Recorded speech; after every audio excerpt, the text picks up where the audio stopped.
Assalamualaikum warahmatullahi wabarakatuh.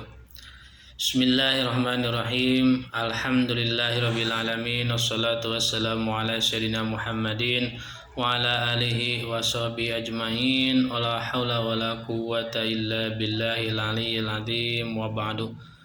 Wallahu ta'ala fil Qur'anil Karim wa huwa asdaqul qailin. A'udzu billahi minasyaitonir rajim. Bismillahirrahmanirrahim. Walamma balagha asyuddahu atainahu hukman wa ilma wa kadzalika najzil muhsinin. Wa qala an-nabiyyu sallallahu alaihi wa alihi wasallam utlubul ilma walau bisin. Shadaqallahul adzim wa shadaqa rasulun nabiyul habibul karim.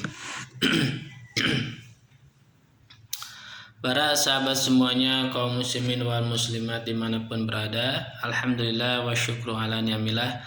Pada kesempatan kali ini ya, kita masih diberikan kesempatan kesehatan umur panjang sehingga kita bisa kembali melakukan amaliyah kita, rutinitas kita.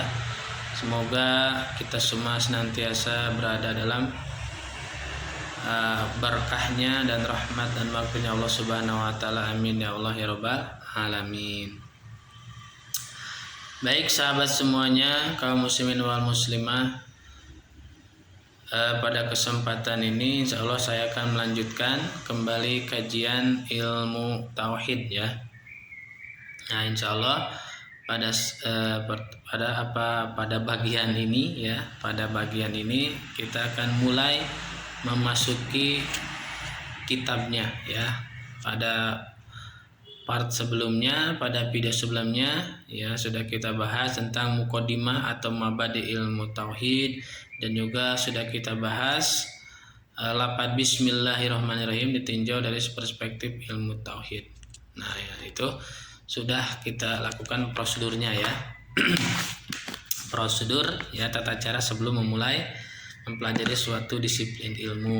Nah, sebagaimana telah sampaikan sebelumnya bahwa kitab yang akan kita kaji dalam ilmu tauhid adalah kitab Tijan Ad-Daruri ya. Tijan Ad-Daruri. Kitab Tijan ini adalah syarah ya, syarah untuk kitab Risalah Al-Bajuri. Ya. Jadi kitab Tijan Ad-Daruri ini dikarang oleh Syekh Nawawi Al-Bantani ya. Jadi ini adalah ulama Nusantara ya. Beliau lahir di Tanara ya, tahun 1230 ya Hijriah, dan meninggal tahun 1314 Hijriah. Ya, beliau ini adalah salah satu ulama Nusantara Indonesia yang sangat terkenal ya. Dan bahkan beliau ini ya sampai sampai ke luar negeri begitu ya, kan makomnya juga dia beliau ini di Mekah Al-Mukarramah. Sungguh ulama yang luar biasa, keilmuannya, karangannya banyak gitu ya. Nah ini kitab Tijan ini ya mensyarahi, atau syarah itu penjelas ya, kan ada matan ada syarah. Kalau matan itu kitab kitab dasarnya, kalau syarah itu penjelas. Jadi setiap kitab itu biasanya ada syarahnya ya. Jadi kitab ini misalkan dikarang oleh ulama mana, kemudian disyarahi oleh ulama yang lain, atau juga bisa disyarahi oleh ulama tersebut sekaligus matan sekaligus yang menyarahinya. Nah kemudian kitab Risalah Al-Bajuri ini ya sesuai dengan namanya Al-Bajuri. Jadi ini karangan Syekh Ibrahim Al-Bajuri ya, Syekh Ibrahim Al-Bajuri. Syekh Ibrahim Al-Bajuri ini lahir tahun 1198 ya di daerah Bajur ya. Jadi Bajur ini nama sebuah desa yang ada di negara Mesir begitu ya, negara Mesir. Meninggal wafat tahun 1276 Hijriah, 1276 Hijriah. Jadi Al-Bajur ini disematkan kepada nama daerah karena memang banyak juga sebagian dari beberapa ulama kita yang namanya itu disandingkan dengan nama tempat kelahirannya, ya. Contoh seperti ini, seperti Syekh Ibrahim Al-Bajuri disebutkan kepada daerah Bajur Al-Bajuriyu gitu ya. Juga seperti kemarin namanya Syekh Mansur ya, Abu Mansur Al-Maturidiyu. Nah itu juga Maturid itu nama suatu daerah yang ada di Uzbekistan itu ya. Kemudian juga ada yang lain seperti Syekh Zainuddin Al-Malibari ya, pengarang kitab Batul Mu'in. Al-Malibari itu juga dinisbatkan kepada daerah, nama suatu daerah tempat kelahirannya. Baik ya. Baik, sebelum kita memulai ya masuk ke kitabnya, ya saya ingatkan lagi, di dalam ilmu tauhid kita mempunyai dua pegangan, dua imam besar ya sebagai pegangan Ahlus Sunnah wal Jamaah, yaitu satu Imam Abu Hasan Al-Asy'ari, dua Imam Abu Mansur Al-Maturidi. Nah, kedua ulama besar ini ya, ini nasabnya nyambung kepada sahabat Nabi. Yang pertama Abu Hasan Al-Asy'ari, ini nasabnya nyambung ke sahabat Abu Musa Al-Asy'ari. Kemudian Imam Abu Mansur Al-Maturidi ini juga nasabnya nyambung ke sahabat Abu Ayyub Al-Ansori. Ya, jadi keduanya ini adalah keturunan dari sahabat Rasul ya, yang itu yaitu sahabat Abu Musa Al-Asy'ari dan sahabat Abu Ayyub Al-Ansori, sahabat Ansor ya, Al-Ansori. Kalau tadi Abu Musa Al-Asy'ari itu sahabat Muhajirin. Baik ya, karena memang kita harus ada pegangan ya, harus ada pegangan supaya kita tetap berada dalam koridor Ahlus Sunnah wal Jamaah ya. Karena memang ya dalam Islam ini banyak aliran-aliran yang menyimpang daripada aliran yang diajarkan oleh Rasul dan sahabat. Nah, ini memang sudah ada dalam hadisnya ya. Rasul kan di dalam suatu hadisnya menyebutkan bahwa umatku ya, umat Islam ini akan terpecah menjadi 73 golongan. Nah, dari sekian banyak golongan itu yang selamat ya, yang betul, yang sesuai, yang insya Allah masuk surga, yaitu Ahlus Sunnah wal Jamaah. Jadi selainnya itu keluar ya, bisa dikatakan ya sesat begitu ya. Karena wahidatun fil jannah ya, wal bakuna finnar itu bahasanya. Yang satu di surga, yang sisanya di neraka. Nah, yang satu ini siapa? Ahlus Sunnah wal Jamaah. Siapa Ahlus Sunnah wal Jamaah itu? Ya, Nabi menjawab ketika ditanya oleh sahabat, jawabannya ma'ana alaihi wa ashabi ya. Yaitu Ahlus Sunnah wal Jamaah itu adalah orang-orang yang berpegang teguh kepada sunnahku ya, dan juga sunnah sahabatku. Jadi orang-orang yang berpegang teguh kepada pure ya, kepada ajaran yang diajarkan oleh Rasul, yang kemudian diteruskan oleh sahabat, para tabi'in, para ulama, dan sampai ke guru-guru kita ya. Itu Ahlus Sunnah wal Jamaah. Maka ya, supaya kita tetap berada dalam koridor Ahlus Sunnah wal Jamaah ya, dalam mempelajari ilmu, khususnya ilmu yang pokok ini, tauhid, fikih, dan tasawuf, itu harus ada pegangannya ya, harus ada imam besar yang menjadi acuan ya. Seperti yang sekarang ilmu tauhid, yaitu pegangan Ahlus Sunnah wal Jamaah, yaitu Imam Abu Hasan Al-Asy'ari dan Imam Abu Mansur Al-Maturidi. Dalam ilmu fikih ya, yaitu imam madhab yang 4, Imam Hanafi, Imam Maliki, Imam Syafi'i, dan Imam Hambali. Yang ketiga ilmu tasawuf ya, pegangannya imam besarnya adalah Imam Al-Ghazali dan Syekh Junaid Al-Baghdadi ya. Sebetulnya lebih dari 2 ya, cuman supaya tidak bingung cukup 2 aja, Imam Al-Ghazali dan Syekh Junaid Al-Baghdadi. Baik ya, kita mulai ya kitabnya ya. Jadi itu yang disebutkan tadi imam-imam ya, imam-imam besar pegangan Ahlus Sunnah di dalam ilmu tauhid, fikih, dan tasawuf. Karena ilmu tauhid ini adalah ilmu pokok ya, yang disebut nanti kedepannya ada arkanuddin, itu iman, Islam, dan ihsan ya. Jadi mau tidak mau harus dipelajari ya.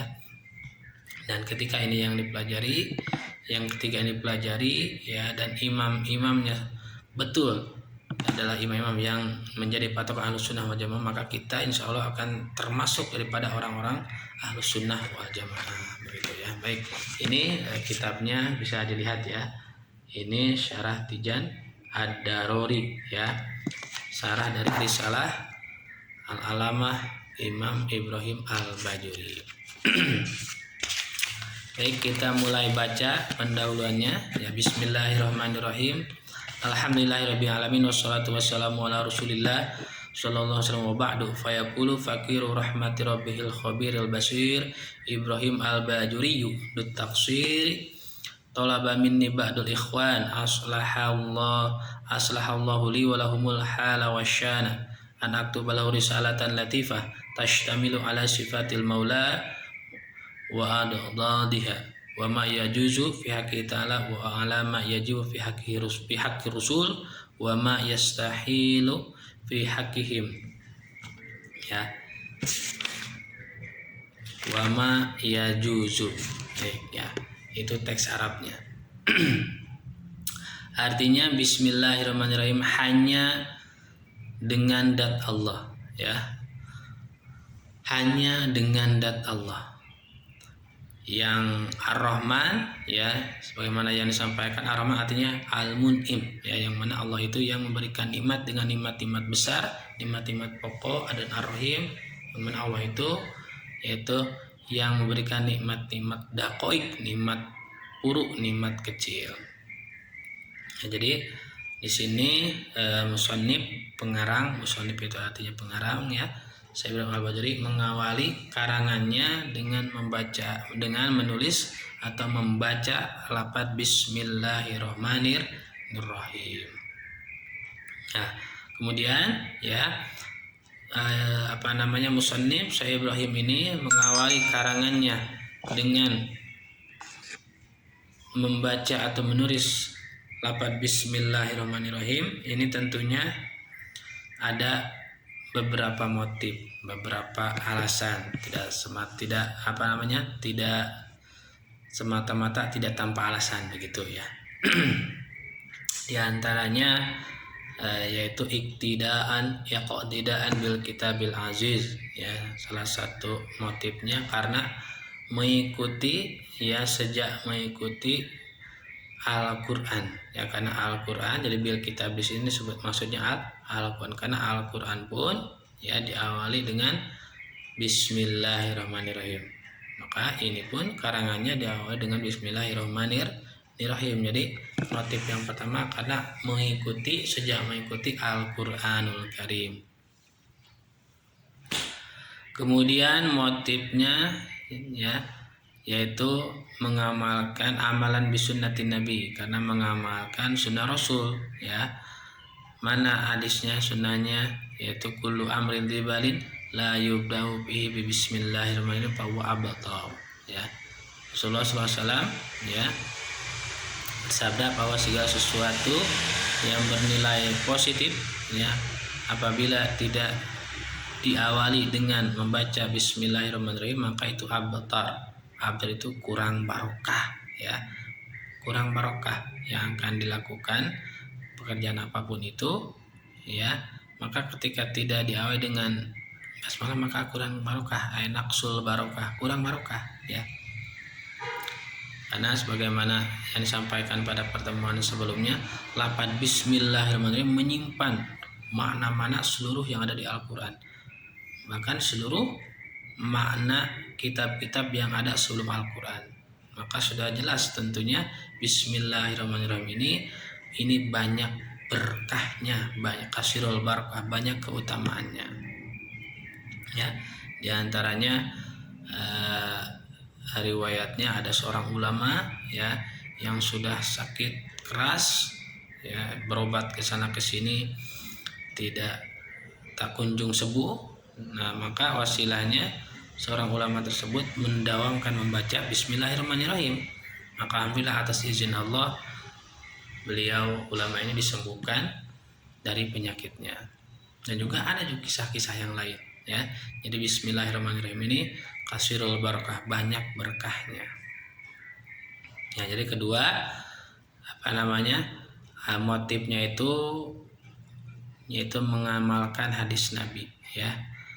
Mengawali sesuatu dengan bismillah untuk mengalami keberkahan, begitu ya. Kemudian motifnya di antara lain adalah untuk mengusir setan, ya, menjauhkan diri dari setan, ya, karena lafaz bismillahirrahmanirrahim ini ya bisa juga ya efektif mengusir setan, ya, mengusir godaan-godaan setan, begitu ya.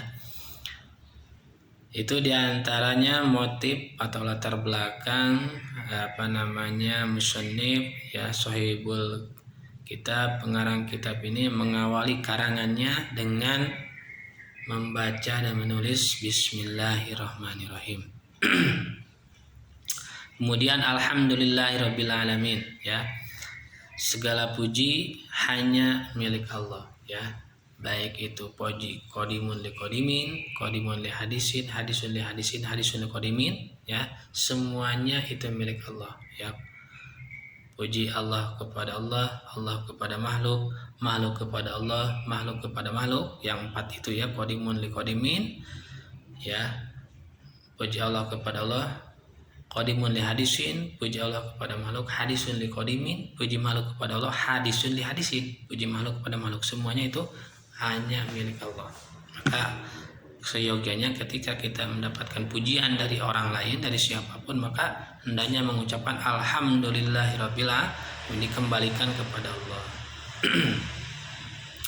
Baik rabbil alamin, yang mana Allah itu yang mengurus, ya, seluruh alam, yang merajai seluruh alam. Semua alam itu makullu masiwallah, segala sesuatu yang di luar Allah disebut alam. Jadi semua alam, semua makhluk, ya, alam semesta itu dirajai, ya, dikuasai oleh Allah Rabbul Alamin, yang merajai, ya, yang mengurus seluruh alam.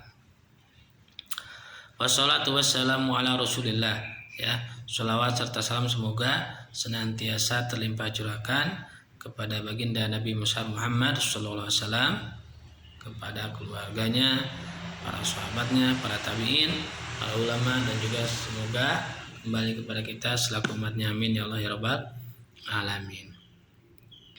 Wa ba'du, ya. Wa ba'du ini artinya adapun setelah apa? Setelah membaca basmalah, hamdalah, dan sholawat salam kepada Rasulullah. Fayaqulu fakiru rahmati rabbihil khabir, maka berbicaralah, ya. Siapa? Fakir itu artinya orang yang butuh, ya, orang yang banget butuh kepada rahmat Tuhannya, ya. Jadi Syekh Ibrahim Al-Bajuri menyebutnya sebagai seorang yang fakir, ya, orang yang banget butuh kepada rahmatnya Allah, ya. Kita juga semua sama, ya, butuh sekali kepada rahmatnya Allah Subhanahu wa Ta'ala, al-khabiril basir, yang mana Allah itu yang maha waspada dan maha melihat.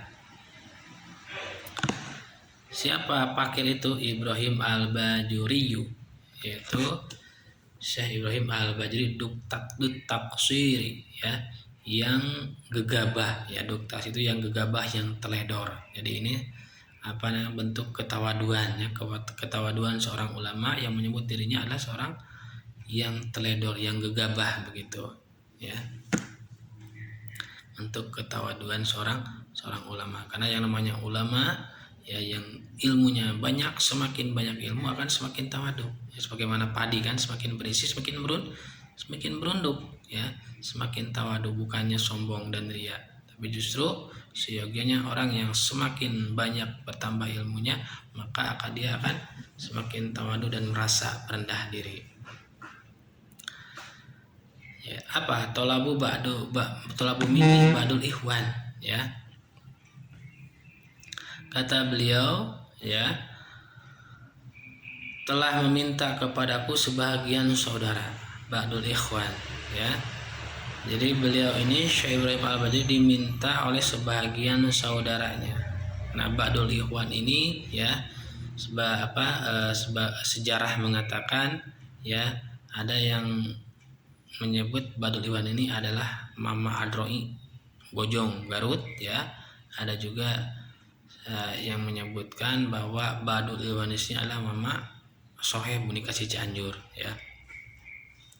Itu sejarah ya, ada yang menyebutkan dua ulama Nusantara ya, dua ulama besar, yaitu yang dimaksud ba'dul ikhwan di sini adalah Mama Adroi Bojong Garut dan juga ada yang menyebutkan Mama Soheb Bunikasi Cianjur ya, atau mungkin yang dimaksud ba'dul ikhwan ini keduanya begitu ya. Yang jelas itu adalah sejarah yang masyhur di kalangan ulama, di kalangan santri begitu ya. Jadi ba'dul ikhwan di sini katanya adalah Mama Adroi Bojong Garut, ada juga yang menyebutkan Mama Soheb Bunikasi Cianjur. Aslahallahu li wa lahumul hala wasyana.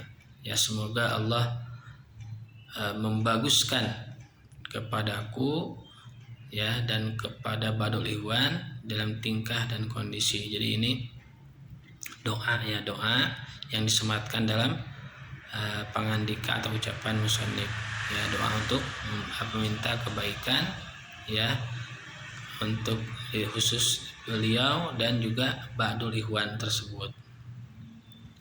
Apa permintaannya? Kan tolabah itu artinya meminta. Apa permintaannya? Anak tu balau risalatan latifah ya. Jadi ba'dul ikhwan ini meminta Syekh Ibrahim Al-Bajuri untuk menulis sebuah risalah ya, sebuah kitab kecil yang menghimpun, yang menjelaskan sifat-sifat Allah ya, sifat-sifat Allah dan lawanannya dan perlawanannya ya. Jadi permintaannya itu untuk menulis suatu kitab risalah kecil ya, yang menghimpun, menjelaskan tentang sifat-sifat Allah dan perlawanannya ya, yaitu maksudnya sifat yang wajib dan mustahil. Wajib kan lawannya mustahil begitu, mustahil lawannya wajib. Wa ma yajuju bihaqi ta'ala, dan sifat yang menang di haknya Allah Ta'ala ya. Wa ala ma yajibu fi haqqi rusul wa ma yastahilu fi haqqi wa ma yajuju, dan begitupun sifat yang wajib di haknya Rasul dan yang mustahil di haknya Rasul dan yang menang di haknya Rasul ya. Jadi sebagaimana disampaikan ya, yang dimana wajib, mustahil dan jaiz ini adalah hukum akal, hukum akal. Karena kan ada hukum syariat, ada hukum akal, ada hukum adat ya. Hukum akal isinya 3, wajib, mustahil dan jaiz ya. Kita lanjutkan dulu ya. Fajabtuhu ila dzalik faqultu wabillahi taufik. Maka ya kata musannif, maka aku mengabulkan ya permintaan ba'dul ikhwan tersebut untuk mengarang suatu risalah, suatu kitab. Faqultu, maka aku berbicara atau mengarang wabillahi taufik, dan dengan mengharapkan taufik atau hidayah Allah Subhanahu wa taala, hanya mengharapkan taufik dan hidayah dari Allah Subhanahu wa taala. Ya. Apa ucapannya? Yajibu. Nah, di sini ya baru mulai